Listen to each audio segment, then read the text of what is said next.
Good morning students. अपन लोगों ने chemical kinetics जो यूनिट शुरू की थी उसका जो आगे का पार्ट है उसको कंटिन्यू करते हैं। पिछली क्लास में मैंने आप लोगों को एक क्वेश्चन दिया था। देखिए क्वेश्चन था आपका फर्स्ट ऑर्डर रिएक्शन के लिए T 93.75% is equal to 4T half. ये था। कहने का मतलब जो प्रथम कोटि अभिक्रिया के लिए कोई भी जो रिएक्शन होती है वो 93.75% कंप्लीट होने में जितना टाइम लेती है वो उसके टी हाफ का 4 गुना होता है। देखिए इसको सोल्व करते हैं। सबसे पहले टी निकाल लीजिए कितने पे 93.75% के लिए जब टी निकालोगे तो ये आ जाएगा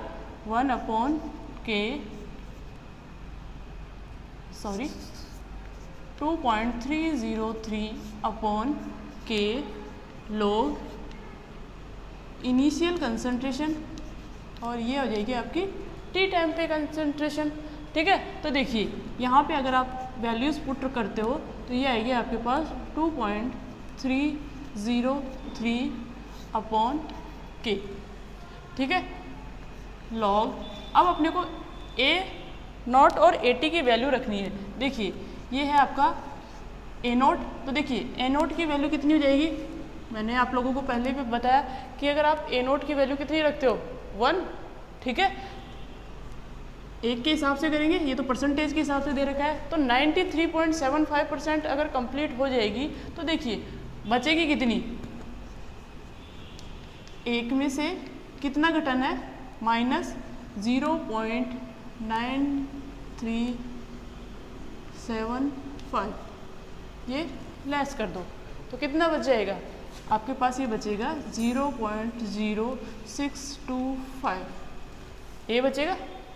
ठीक है, कहने का मतलब ये तो आपको परसेंटेज में दे रखा है। इसको अगर आप परसेंटेज हटाओगे तो क्या करोगे, 100 का भाग दोगे, 100 का भाग देके मैंने ये लिख दिया और इसमें से इसको घटा दिया क्योंकि ये तो कंप्लीट हो चुकी है। अब कितना बचेगा, एक में से इसको घटा दो तो ये बच जाएगा आपके पास ए नोट की वैल्यू। ठीक है, तो देखिए यहाँ पे ए नोट की वैल्यू रखी है आपने 1 और ए टी की वैल्यू रखी है 0.0625। ठीक है, अगर आप इसको सॉल्व करते हो तो ये आपका पॉइंट हटाइए 1 2 3 4। अगर आप यहाँ से इसको काटते हो तो ये आ जाएगा 16। ठीक है, देखिए 2.303 के log 16 को क्या कैसे लिख सकते हो आप, 2 की पावर 4। ये हो सकता है आपका 2 की पावर 4। ठीक है, क्या हो जाएगा 2 की पावर 4। अगर आप इसको आगे सोल्व करोगे तो 2.303 के 4 आगे आ जाएगा log 2। ठीक है, नेक्स्ट देखिए 2.303 इंटू 4 इंटू log 2 की वैल्यू 0.3010 अपॉन के। ठीक है, 2.303 और 0.3010 को अगर आप मल्टीप्लाई करते हो तो आप लोगों को पता है क्या आएगा, 0.693 इंटू 4 अपॉन के। ये किसकी वैल्यू आ गई, टी 93.75% की वैल्यू आ गई। टी हाफ क्या होता है, टी हाफ होता है आपका 0.693 अपॉन के। सेम वैसे ही जो आपको एक बार जो टी 99.9% कंप्लीट होने में जो लगा समय होता है वो टी हाफ का 10 टाइम्स होता है। सेम वैसे ही किया है मैंने। ठीक है, तो देखिए ये हो जाएगा आपका टी 93.75% इज इक्वल टू, ये आ जाएगा आपका 0.693 इंटू 4 अपॉन के। और ये टी हाफ लिखोगे तो टी हाफ की वैल्यू रख दीजिए 0.693 अपॉन के ऊपर चला जाएगा तो ये आ जाएगा के। यहाँ से अगर आप इसको कैंसिल करोगे यहाँ से ये कट जाएगा तो आपके पास आंसर आएगा T 93.75 0.75% इज इक्वल टू हो जाएगा आपका 4 ही तो बचा हुआ है, और ये टी हाफ उधर चला जाएगा।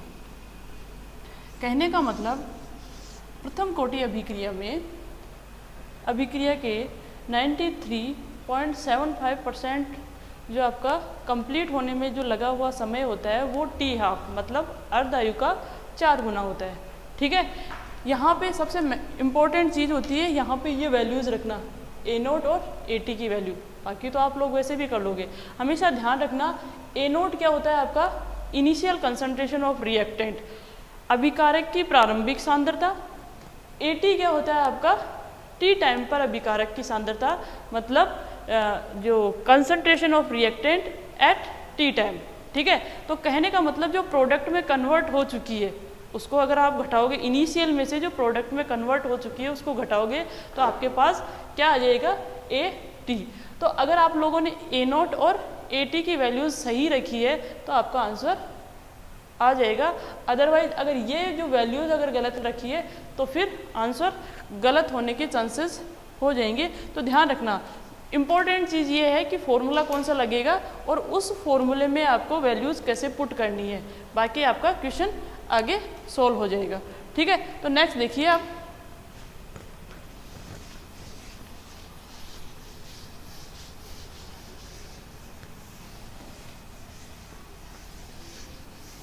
नेक्स्ट एक चीज़ और देखिए यहाँ पे जो आपकी फर्स्ट ऑर्डर रिएक्शन होती है, फर्स्ट ऑर्डर रिएक्शन में क्या होता है कि कई बार जो आपका अगर रिएक्शन कंसंट्रेशन के टर्म्स में ना देकर वो प्रेशर के टर्म्स में देते हैं, मतलब अगर रिएक्शन में आपके रिएक्टेंट और प्रोडक्ट क्या है गैसियस स्टेट में है तो उस टाइम अपन कंसंट्रेशन की बात नहीं करते, उस टाइम किसकी बात करते हैं, प्रेशर की बात करते हैं। ठीक है, तो कहने का मतलब जैसे आपके पास एक रिएक्शन है, यहाँ पे आपकी बुक में इससे रिलेटेड क्वेश्चंस भी दे रखे हैं, तो एक बार उसके डेरिवेशन समझने की कोशिश करते हैं कि अगर आपके पास रिएक्टेंट और प्रोडक्ट क्या हो, गैसीय अवस्था में हो, तो उस कंडीशन में आप फर्स्ट ऑर्डर रिएक्शन के लिए आप के की वैल्यूज़ कैसे निकालते हो या जो फॉर्मूला है उसमें वैल्यूज़ कैसे रखते हो। ठीक है, तो देखिए जैसे आपके पास क्या है, एक रिएक्शन है, एक रासायनिक अभिक्रिया, एक रासायनिक अभिक्रिया, कौन सी है अभिक्रिया, अभिक्रिया है आपके पास ए बी प्लस सी में टूट रहा है। ठीक है, ए आपका कोई भी रिएक्टेंट है वो किस में टूट रहा है, बी और सी में। और इम्पोर्टेंट चीज़ है यहाँ पे ए बी और सी तीनों ही क्या है, गैसियस स्टेट में है। ठीक है, गैसीय अवस्था में है। तो एक रासायनिक अभिक्रिया जिसमें ए किसमें कन्वर्ट हो रहा है, या A changing into B plus C में हो रहा है, तो इस अभिक्रिया के लिए यहाँ पे देखिए समय इन्होंने दिया है, समय एक तो 0 टाइम पे, एक टी टाइम पे। ठीक है, और कुल दाब का मान दिया है, कुल प्रेशर, कुल दाब इन्होंने पहले के लिए बोला है पी नोट, मतलब अगर समय टी है तो इस अभिक्रिया के लिए आपका प्रेशर कितना है, पी नोट, और टी टाइम पे इसका प्रेशर कितना है, टी। ठीक है, इन्होंने ये आपको एक चार्ट बना के दिया है, ऐसा कुछ है। ठीक है, कि ये जो आपकी एक अभिक्रिया ऊपर वाली दे रखी है, उस अभिक्रिया के लिए इन्होंने क्या दिया है कि समय अगर 0 है, ठीक है, at T is equal to 0 time पे क्या होगा, प्रेशर कितना हो जाएगा, पी नोट, और टी समय पर इसका प्रेशर कितना हो जाएगा, पी टी। ठीक है, तो देखिए ये चीज़ें आप लोगों को गिवन है, तो यहाँ पे इन्होंने कहा है कि वेग स्थिरांक की गणना कीजिए, वेग स्थिरांक की गणना कीजिए, मतलब आपके लिए जो फर्स्ट ऑर्डर रिएक्शन है उसमें के की वैल्यूज़ कैसे आएगी। तो अब एक चीज़ ध्यान रखना, यहाँ पे देखो जैसे आपके पास, अब इसको मैं सोल्व कर रही हूँ, ये आपका ए रिएक्टेंट है changing into B plus C. ठीक है, इन्होंने क्या बताया, एट, ऐसे लिख लीजिए, at T is equal to 0 पे प्रेशर कितना होगा, पी नोट, अरे जो भी होगा T is equal to 0 time पर जो भी प्रेशर होगा वो रिएक्टेंट का होगा, क्योंकि T is equal to 0 time पे प्रोडक्ट तो बने ही नहीं, तो इनका प्रेशर कितना हो जाएगा 0, इसका भी कितना हो जाएगा 0 at T is equal to T time पे। सपोज यहाँ से इसका X पार्ट प्रोडक्ट में कन्वर्ट हो गया, तो यहाँ से क्या कन्वर्ट हो गया, आप लोग X यहाँ से हटाओगे तो वो किस में कन्वर्ट हो चुका है, प्रोडक्ट में, ठीक है। और आप लोगों को पता है आइडियल गैस इक्वेशन, आदर्श गैस जो समीकरण होती है वो होती है आपकी PV is equal to nRT। आदर्श गैस समीकरण होती है PV is equal to nRT। यहाँ पे देखिए अगर आप प्रेशर की बात करोगे तो nRT, ठीक है, और ये वॉल्यूम नीचे चला जाएगा, ठीक है। N अपॉन V क्या होता है, नंबर ऑफ मोल्स, और ये क्या है वॉल्यूम, इसी को क्या बोलते हैं कंसंट्रेशन। अरे किसी भी पर्टिकुलर एकांक आयतन में आपके मोलों की संख्या वही तो क्या होती है सांद्रता। तो यहाँ पे आप लिख सकते हो P is equal to CRT, ठीक है। तो देखिए तो P is proportional to C, क्योंकि आप लोगों को पता है R क्या है, गैस कांस्टेंट, गैस कांस्टेंट मतलब वैल्यू फिक्स है, और T अगर आप टेम्परेचर फिक्स ले लो, तो कहने का मतलब एट कांस्टेंट टेम्परेचर, अगर आप लोगों ने टेम्परेचर भी कांस्टेंट मान लिया तो इसका मतलब P इज प्रोपोर्शनल टू किसके हो जाएगा, C के, मतलब प्रेशर किसके समानुपाती या दाब किसके समानुपाती होता है, सांद्रता के समानुपाती होता है। ये आप लोगों ने जो आपके आदर्श गैस समीकरण है उसमें पढ़ा था कि PV is equal to nRT होता है। वहाँ से अगर आप सांद्रता और दाब मतलब प्रेशर और कंसंट्रेशन में अगर रिलेशन देखना चाहो तो P is proportional to C होता है। प्रेशर आपके कंसंट्रेशन के डायरेक्टली प्रोपोर्शनल होता है, मतलब इसके समानुपाती होता है। अगर यहाँ पे जो भी आपकी सांद्रता के पद हैं वहाँ पे मैं प्रेशर की सांद्रता की जगह अगर मैं प्रेशर लिख दूँ तो कोई दिक्कत नहीं होगी, ठीक है। तो देखिए मतलब अपन इतनी देर क्या निकाल रहे थे कि कंसंट्रेशन के टर्म्स में निकाल रहे थे, लेकिन अब अपने को प्रेशर के टर्म्स में आपका रेट कांस्टेंट की वैल्यू निकालनी है। तो देखिए यहाँ पे अगर आप लोग इसकी बात करो तो टोटल प्रेशर देखिए यह आ जाएगा P टोटल कितना हो जाएगा। यहाँ से अगर आप देखो तो यहाँ जो रिएक्टेंट है और प्रोडक्ट है इन सब का प्रेशर जोड़ दो तो टोटल प्रेशर आ जाएगा। टोटल प्रेशर किसके बराबर हो जाएगा, P0 माइनस एक्स, ये तो इसका है, यहाँ पे इसका ये और इसका ये प्लस एक्स, ठीक है। देखिए यहाँ पे T is equal to 0 time पे प्रेशर कितना है P0, ठीक है। बाद में इन्होंने कहा है कि T टाइम पर इसका X पार्ट, अब अपने को पता नहीं कि X कितना है, पर आप लोगों ने जो चीज़ नहीं पता है आप उसको X मान लो, ठीक है। तो X पार्ट इसका किस में कन्वर्ट हो गया, प्रोडक्ट में, तो ये X बन गया, ये भी X बन गया, ठीक है। तो देखिए अगर मैं T टाइम पर टोटल प्रेशर की बात करूं तो टोटल प्रेशर कितना हो जाएगा P, इसको जोड़ दो, क्योंकि T टाइम पता नहीं कितना टाइम है, ठीक है।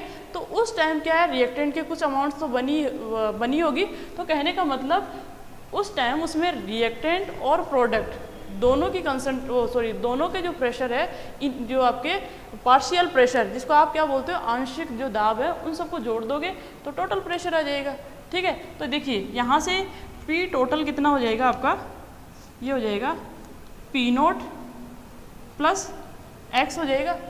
अब यहाँ से आप x की वैल्यू निकाल सकते हो, x इज इक्वल टू क्या हो जाएगा P टोटल माइनस P0, ठीक है। आपके पास x की वैल्यू पता होगी कि क्या है P जो टोटल है उसमें से P0 को घटा दो तो आपके पास x की वैल्यू आ जाएगी, ठीक है। तो देखिए यहाँ से अगर आप इस को आगे सोल्व करते हो तो देखिए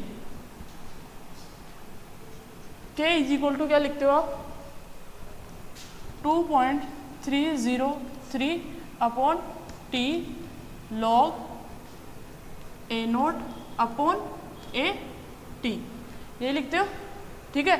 अब यहाँ पे ये जो कंसंट्रेशन थी आप लोगों ने तो पहले ये कंसंट्रेशन के लिए लिया था, अब किसके सेंस में लेंगे, प्रेशर के, ठीक है। तो यहाँ पे आप इसको लिख सकते हो K is equal to 2.303 upon T log initial pressure, क्योंकि आपको पता है ये सांद्रता उसके दाब के समानुपाती है, तो यहाँ पे अपने को अब सांद्रता की जगह क्या लेना है, दाब लेना है। तो यहाँ पे मैं पी नोट की जगह क्या लिख ए नोट की जगह आ जाएगा आपका पी नोट, और यहाँ पे ए टी इसकी जगह आ जाएगा आपका पी नोट माइनस एक्स। ये टी समय बाद में इसका कितना दाब है।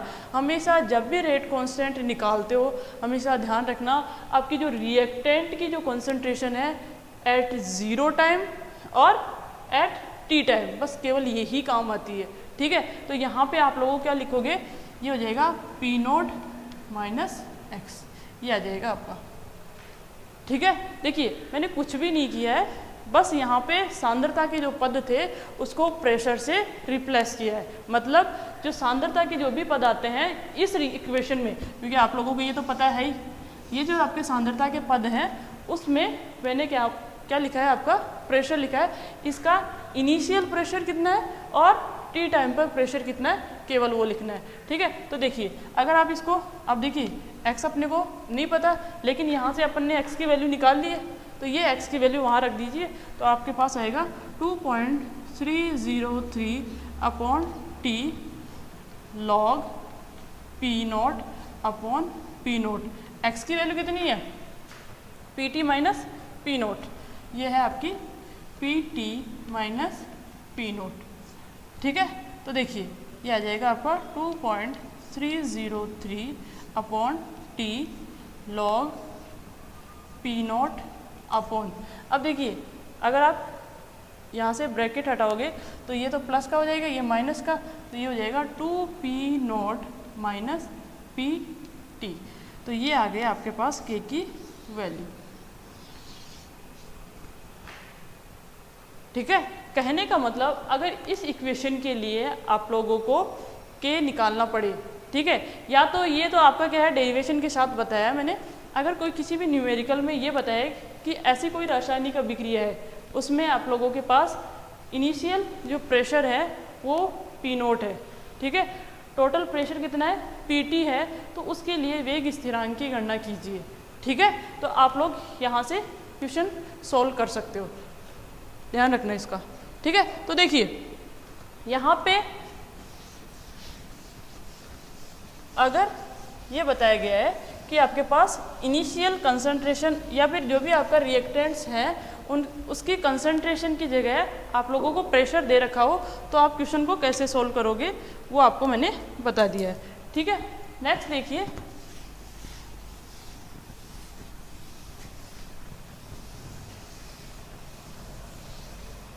का नेक्स्ट एग्जांपल आता है रेडियो एक्टिव विघटन।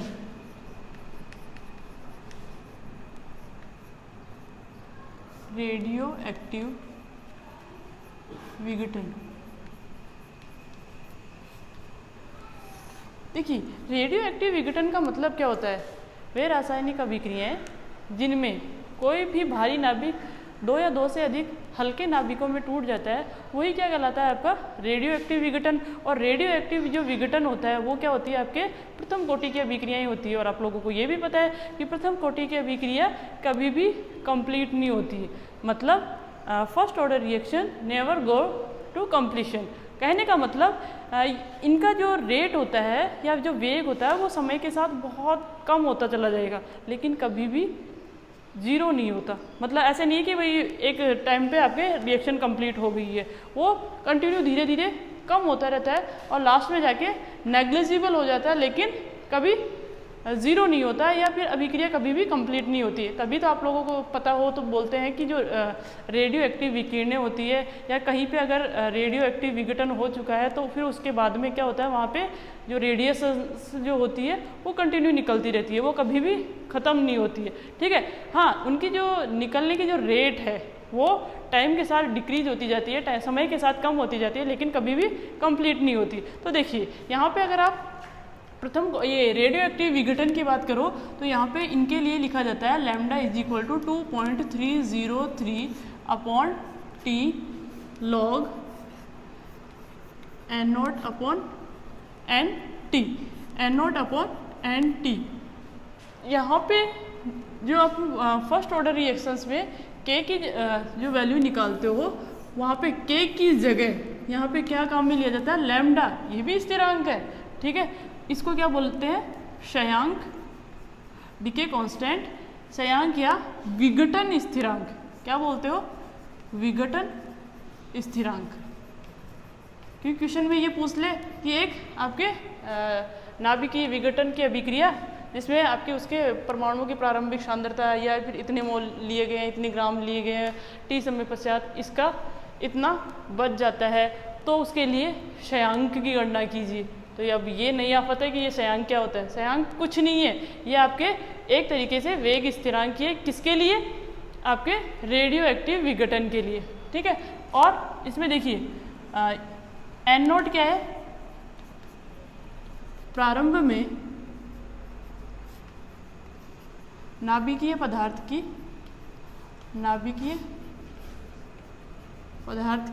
मात्रा, ठीक है।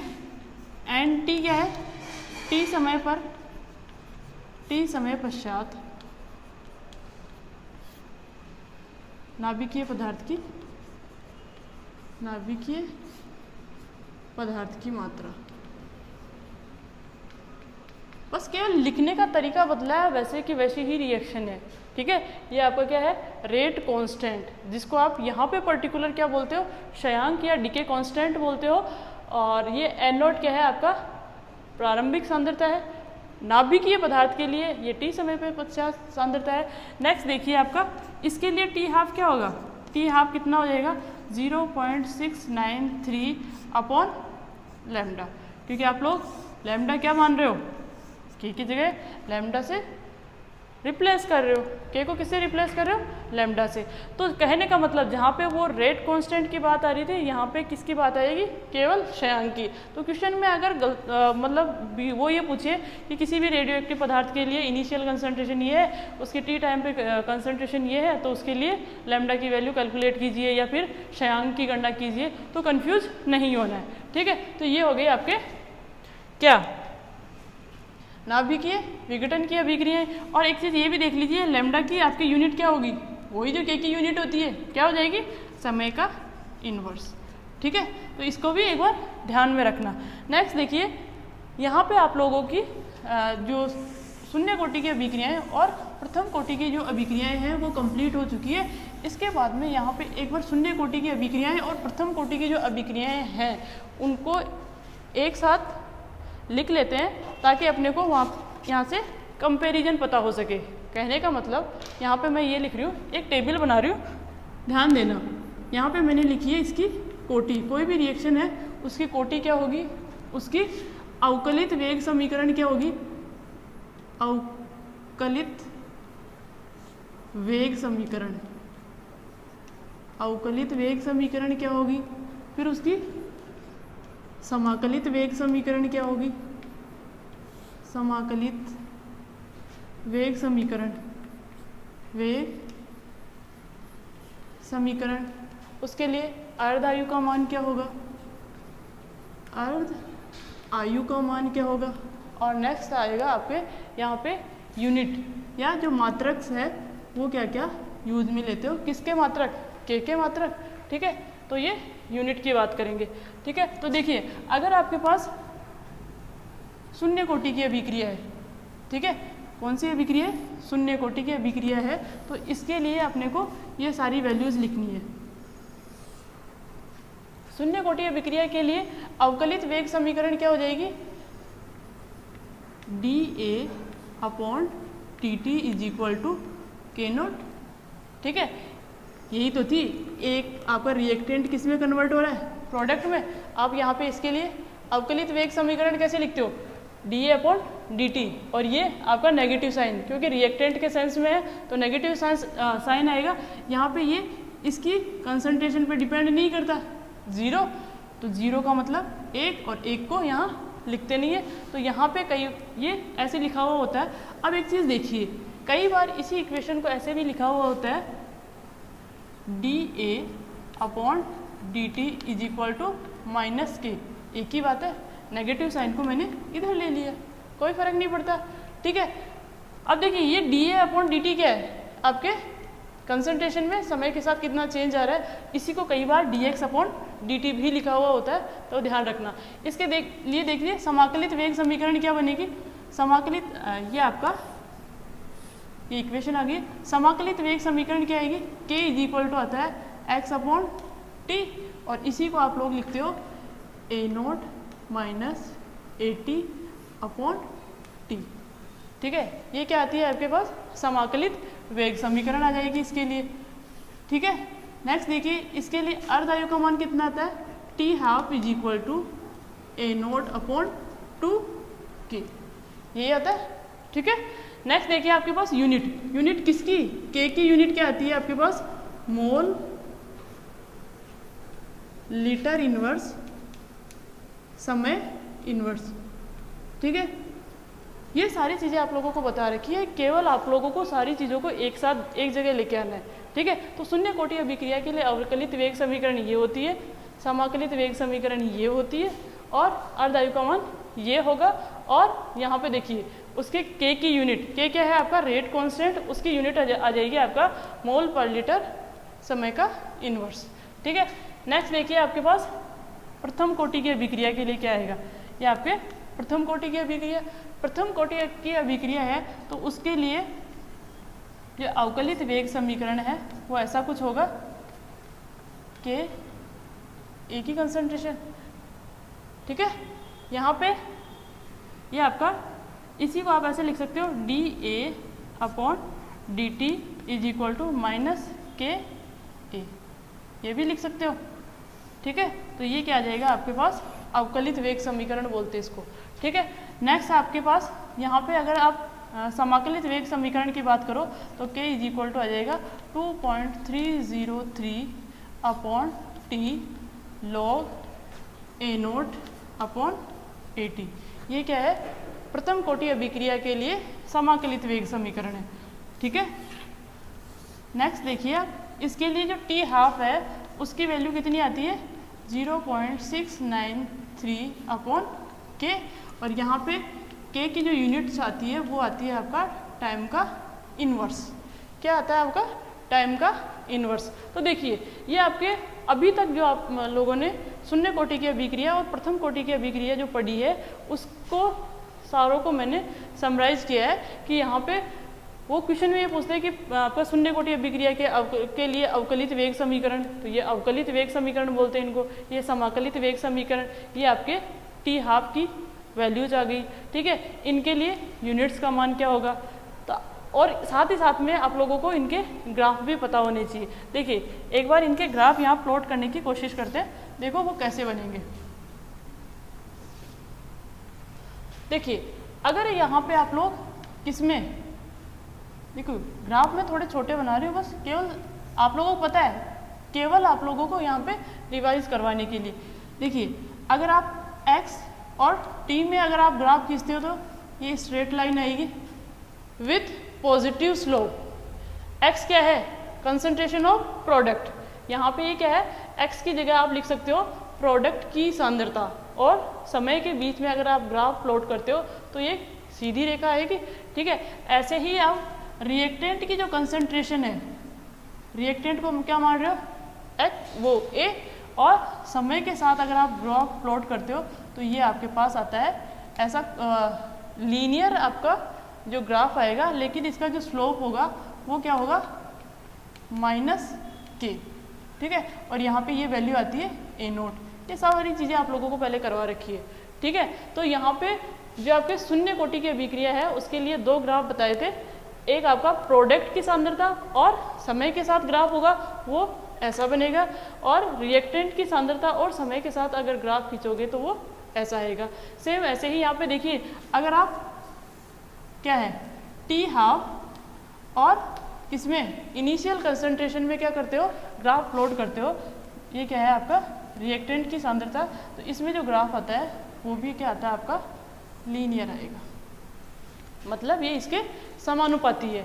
ठीक है, नेक्स्ट देखिए यहाँ पे आप लोगों को इसका जो ग्राफ बताया था ऐसा कुछ था कि अगर आप लोग किस में ग्राफ खींचते हो, log a t में ग्राफ खींचते हो, किसके साथ, मतलब समय के साथ अगर आप ग्राफ खींचोगे तो आपके पास ये ऐसा कुछ आएगा, किसके साथ? नेगेटिव साइन के साथ। ठीक है, कैसे बता रखा है वो आप लोगों को पता है। ठीक है, यहाँ पे इसका जो स्लोप आता है वो भी क्या होता है? माइनस के। और यहाँ पे ये जो आपकी वैल्यू आती है वो आती है log a नॉट। ठीक है, यहाँ पे देखिए अगर आप टी हाफ का ग्राफ खींचते हो किसके साथ? ए के साथ। ए क्या है आपका? रिएक्टेंट की सांद्रता। तो यहाँ पे ये ऐसा कुछ आएगा, क्योंकि आपको पता है जो प्रथम कोटि की अभिक्रिया है उसके लिए जो अर्धआयु होता है वो उसकी प्रारंभिक सांद्रता पर निर्भर नहीं करता। ठीक है, देखिए कहने का मतलब ये जो ग्राफ है वो टी हाफ का जो अर्धआयु का ग्राफ है वो जो समय के साथ अगर इसमें ग्राफ प्लॉट करोगे तो वो एक स्ट्रेट लाइन आएगी, क्योंकि वो जो टी हाफ है वो अभिकारकों की प्रारंभिक सांद्रता पर निर्भर नहीं करता। ठीक है, तो देखिए आगे ये आपके जो क्या नाम है शून्य कोटि की अभिक्रियाएं और प्रथम कोटि की अभिक्रियाएं कंप्लीट हो चुकी है। उसके बाद में देखिए मैंने आप लोगों को एक चीज़ बताई थी कि जो अभिक्रिया का वेग होता है, देखिए एक बार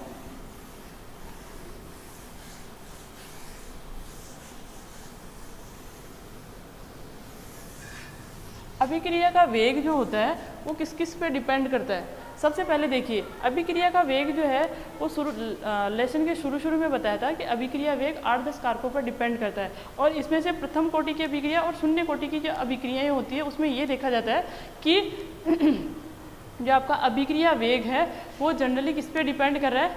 कंसंट्रेशन पे। ठीक है, तो यहाँ पे कंसंट्रेशन के अलावा अगर अपन किसी भी फैक्टर की बात करते हैं तो वो इम्पोर्टेंट फैक्टर आता है आपका टेम्परेचर। ठीक है, तो देखिए अभिक्रिया वेग की ताप पर निर्भरता, अभिक्रिया वेग की ताप पर निर्भरता,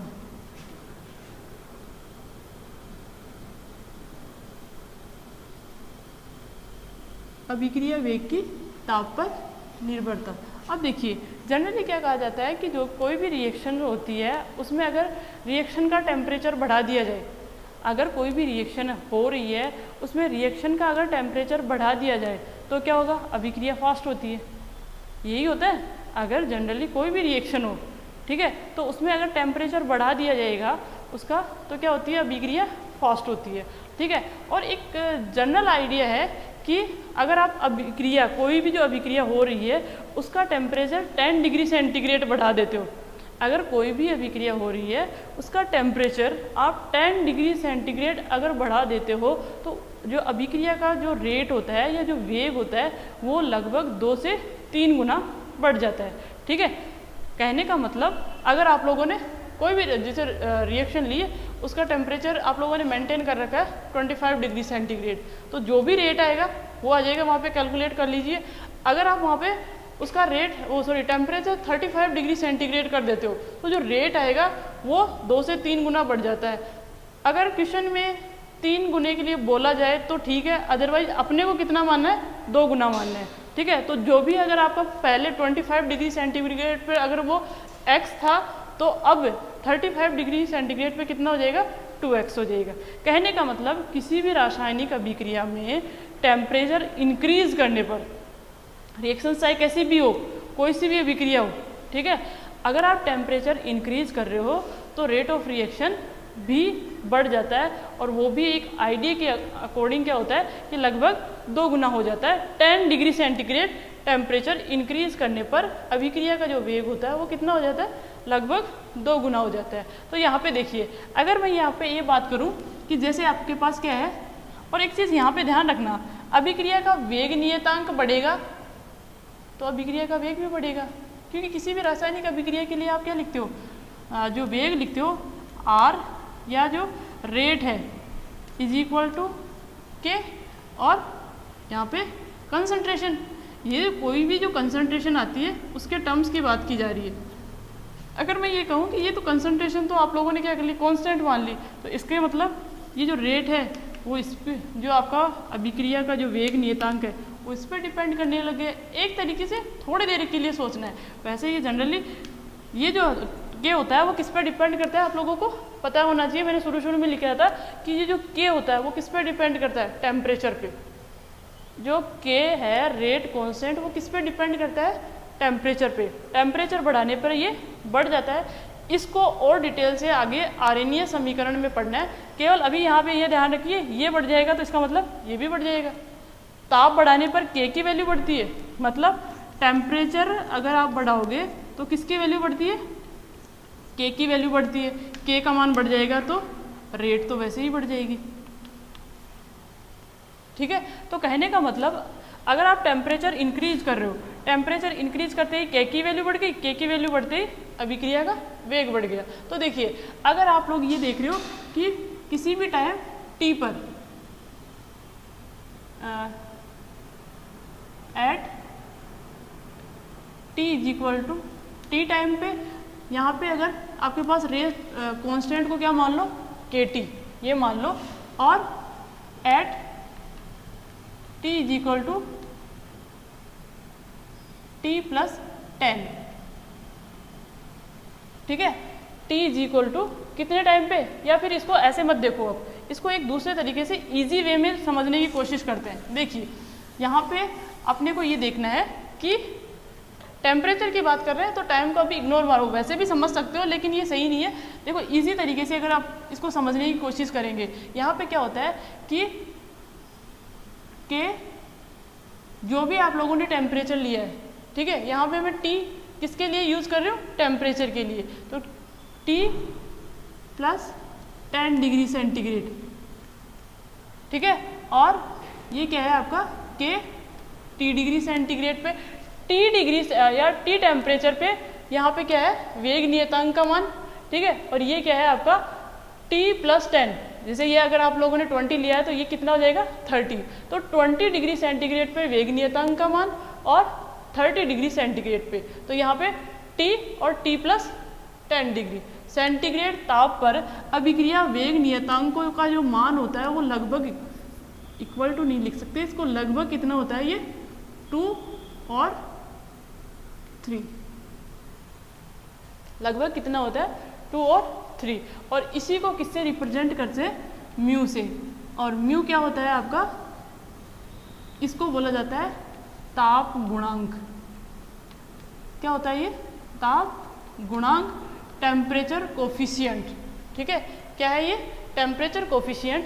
अब देखिए ताप गुणांक को आप परिभाषित कैसे करोगे, किसी भी रासायनिक अभिक्रिया में 10 डिग्री सेंटीग्रेड ताप के अंतर पर वेग नियतांकों का अनुपात ताप गुणांक कहलाता है।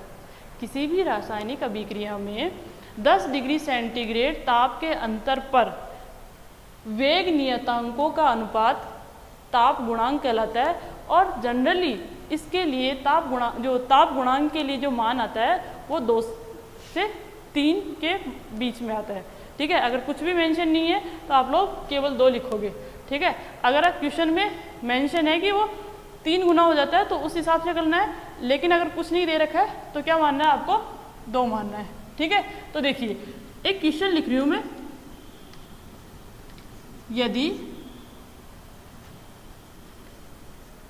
यदि किसी रासायनिक अभिक्रिया का वेग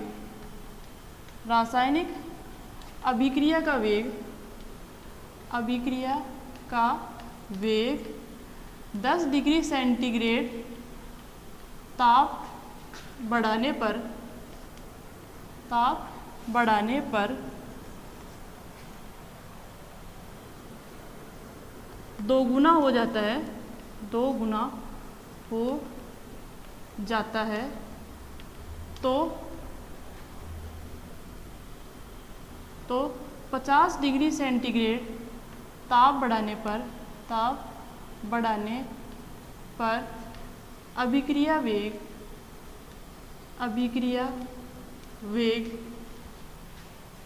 कितना गुना हो जाएगा, कितना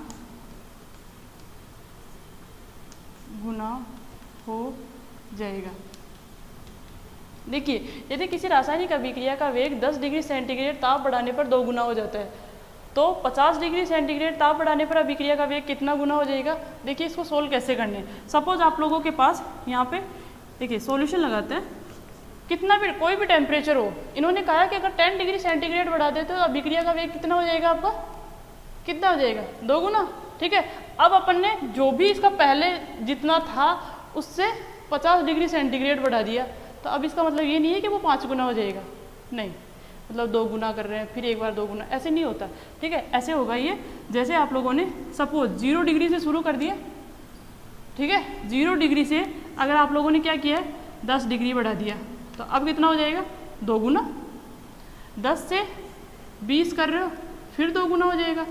यहाँ से 20 से 30 कर रहे हो, फिर 30 से 40 कर रहे हो, और 40 से 50 कर रहे हो। तो कितने बार आप लोगों ने ये जो एक एक स्टेप है वो कितनी बार आई है, 1 2 3 4 और ये 5, मतलब 2 की पावर 5, यही होगा।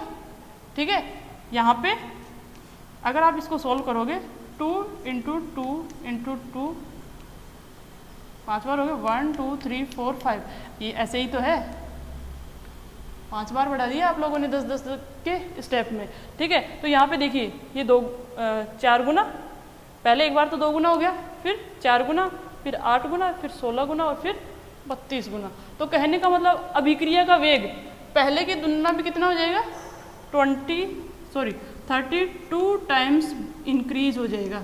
कितना हो जाएगा, 32 टाइम्स इंक्रीज हो जाएगा। देखिए, कहने का मतलब किसी भी रासायनिक अभिक्रिया का वेग इन्होंने कितना बताया कि 10 डिग्री सेंटीग्रेड बढ़ा रहे हो, तो अभिक्रिया वेग कितना हो जाता है, 2 गुना हो जाता है। ठीक है, तो यहाँ पे अब इसको ये जरूरी नहीं है कि आप 0 से शुरू करो, 50 से लेके यहाँ पे ऐसे भी तो कर सकते हो, 50 ले लिया, फिर 60, फिर 70, 80, 90 और 100। तो वही बात है, किसी से शुरू कर लो, वहाँ से लेकर आप लोगों को 50 डिग्री टेम्परेचर इंक्रीज करना है। तो यहाँ पे आप इसको ऐसे सोल्व करोगे तो कितने टाइम्स बढ़ जाएगा, ये 32 टाइम्स। ठीक है, तो देखिए आज अपन लोगों ने यहाँ पे जो आपके प्रथम कोटि अभिक्रिया थी उसके कुछ अलग रूप देखे थे, मतलब जो कंसंट्रेशन की जगह प्रेशर दे रखा हो तो आप लोग वहाँ पे रेट कांस्टेंट की वैल्यू कैसे निकालते हो। ठीक है, उसके बाद में रेडियो एक्टिव विघटन कैसे होता है। ठीक है, और रेडियो एक्टिव विघटन में क्षयांक की वैल्यू कैसे निकालते हो वो आप लोगों ने डिस्कस कर लिया। और फिर उसके बाद में एक टेबल बनाई थी जिसमें कि आपने फर्स्ट ऑर्डर रिएक्शन और जीरो ऑर्डर जो रिएक्शन है पूरा उसको एक साथ समराइज किया था। उसके बाद में एक आपका टॉपिक आया है ताप गुणांक क्या होता है। ताप गुणांक मैंने आप लोगों को बताया था कि किसी भी रासायनिक अभिक्रिया में 10 डिग्री सेंटीग्रेड ताप के अंतर पर अभिक्रिया वेग नियतांकों का जो अनुपात होता है वो क्या कहलाता है, ताप गुणांक। और ताप गुणांक को म्यू से प्रदर्शित करते हैं और इसकी जो वैल्यू आती है वो लगभग कितनी आती है, 2 के आसपास। ठीक है, अगर कोई क्वेश्चन आपको गिवन है तो आप उसको इस प्रकार से सोल्व करोगे। ठीक है, तो देखिए आप लोगों को करना क्या है, यहाँ पे जो भी आपको पढ़ाया जा रहा है उसमें सारे जो भी आपके फॉर्मूलाज आ रहे हैं उन सबको एक जगह रखना है, ताकि उसमें क्या होता है कि आप लोग कंफ्यूज ना हो। ऐसे नहीं कि एक का आपका इक्वेशन ये आ गई, दूसरे की ये, पहले वाली की ये आ गई, दूसरे वाली को लिख लिया तो पहले वाली को भूल गए। ठीक है, तो अगर सारे फॉर्मूले एक साथ रखोगे, सारे ग्राफ एक साथ बनाओगे तो उससे क्या होता है, कन्फ्यूजन नहीं होता है। ठीक है, तो देखिए यहाँ पे आप लोगों को क्या करना है, अगर आप लोगों को वीडियो पसंद आए तो लाइक कीजिए, शेयर कीजिए और ज़्यादा से ज़्यादा सब्सक्राइब कीजिए, ताकि अपना जो साइंस एकेडमी जो परिवार है वो ज़्यादा से ज़्यादा फैल सके। तो ठीक है, थैंक यू फॉर वॉचिंग।